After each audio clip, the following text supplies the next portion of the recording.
Hola, somos alumnos de la Cátedra de Ginecología Médica de la Facultad de Medicina de la UNE de Corrientes y hoy presentamos cáncer de cuello uterino, toda la información que debes saber.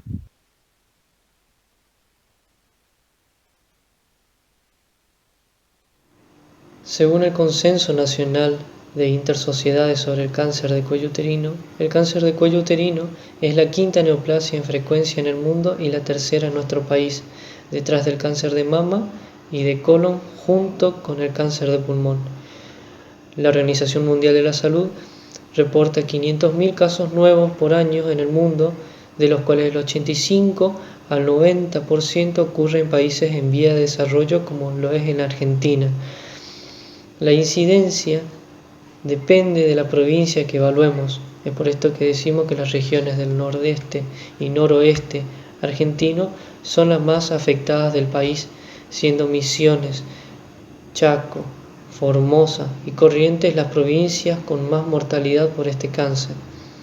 La edad de aparición de esta entidad asciende desde los 25 años, haciendo su pico alrededor de la cuarta década de la vida de la mujer.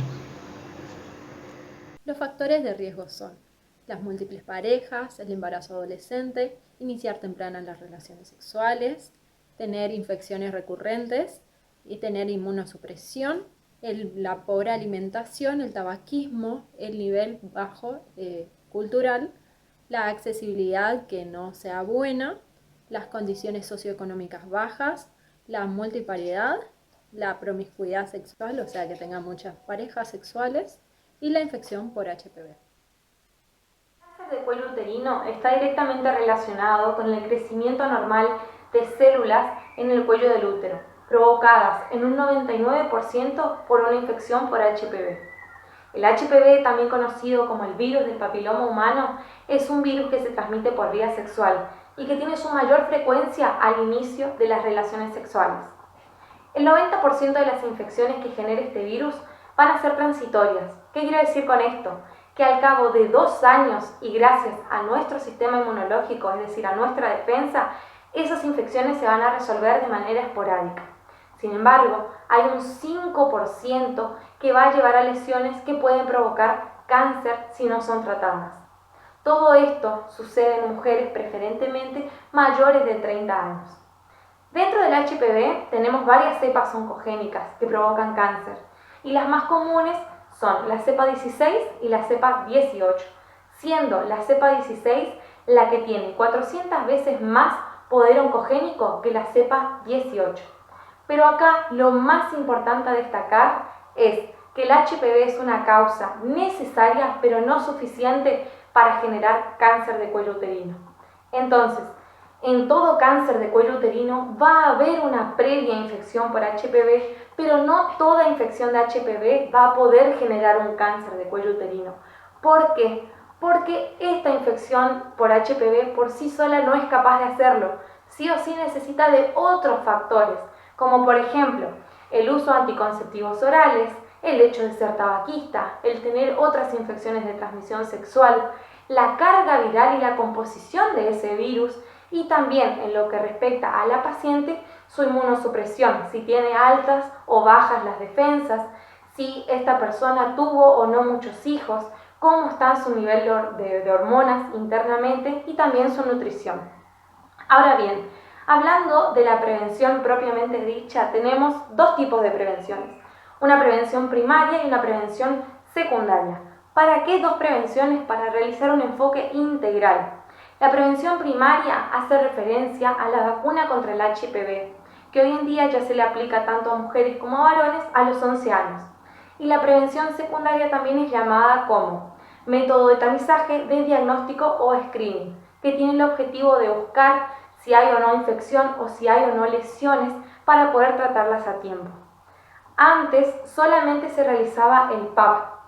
Hoy en día el PAP se realiza en mujeres menores de 30 años y para mujeres mayores de 30 años existe el COTEST, que el COTEST consiste en el PAP más el test de HPV. Ese test de HPV se va a realizar buscando ADN de HPV en el cuello del útero de la mujer.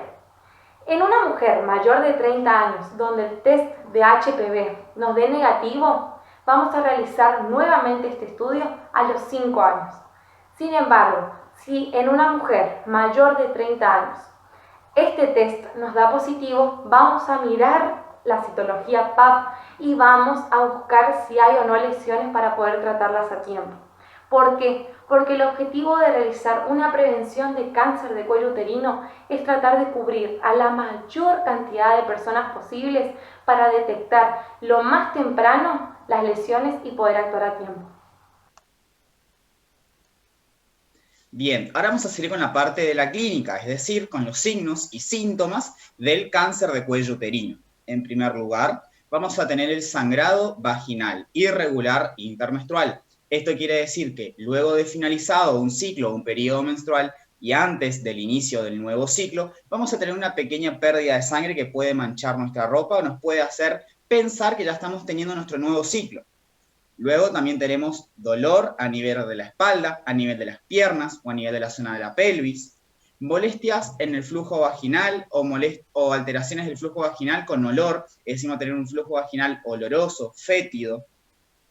También podemos tener relaciones sexuales dolorosas, que eso también nos va a llevar a tener un sangrado vaginal anormal luego de tener estas relaciones. Si nosotros sentimos dolor a la hora de tener relaciones sexuales o luego de ellas evidenciamos sangre que mancha nuestra ropa o mancha las sábanas, es algo que debemos de tener en cuenta y sospechar tal vez de uno de los síntomas del cáncer de cuello uterino.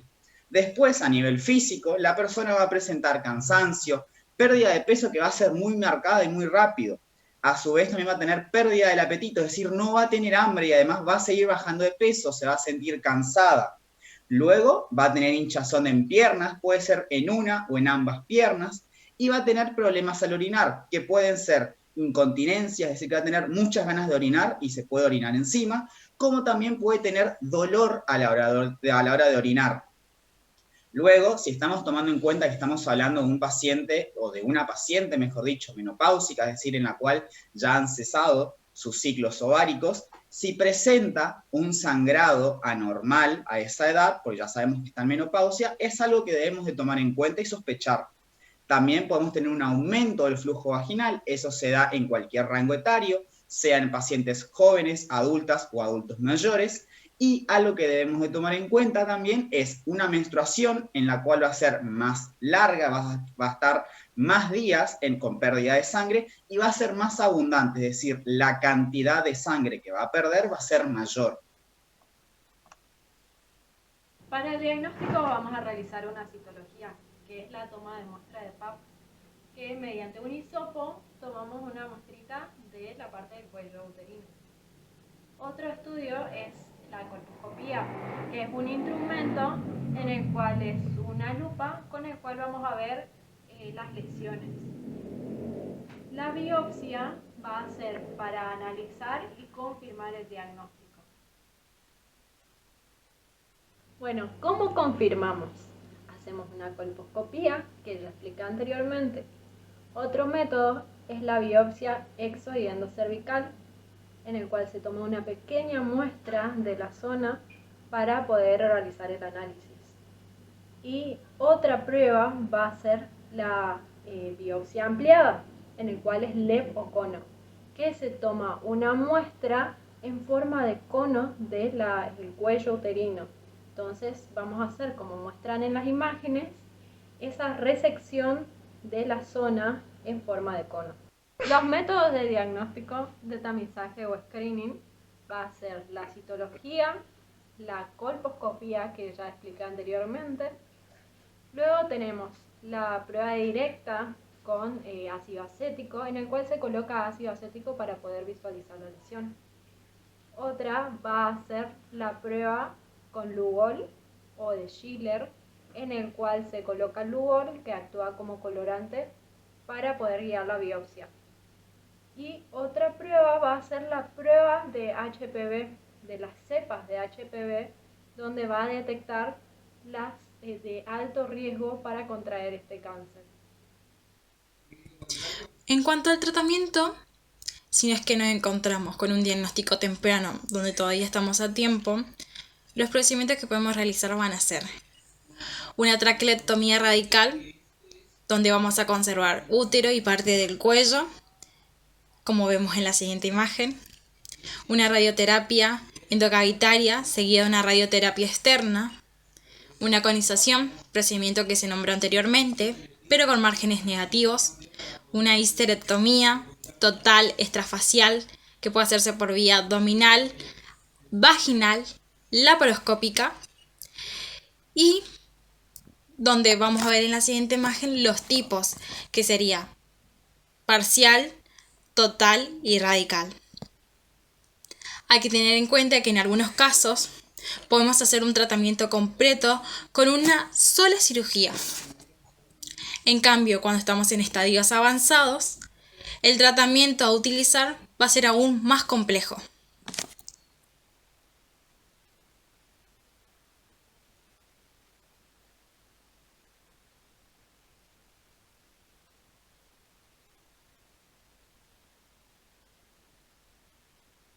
Regálate tiempo, regálate vida. Juntos podemos prevenir el cáncer de cuello uterino. No tengas miedo, el chequeo puede salvar tu vida. Te lo dejo en tus manos.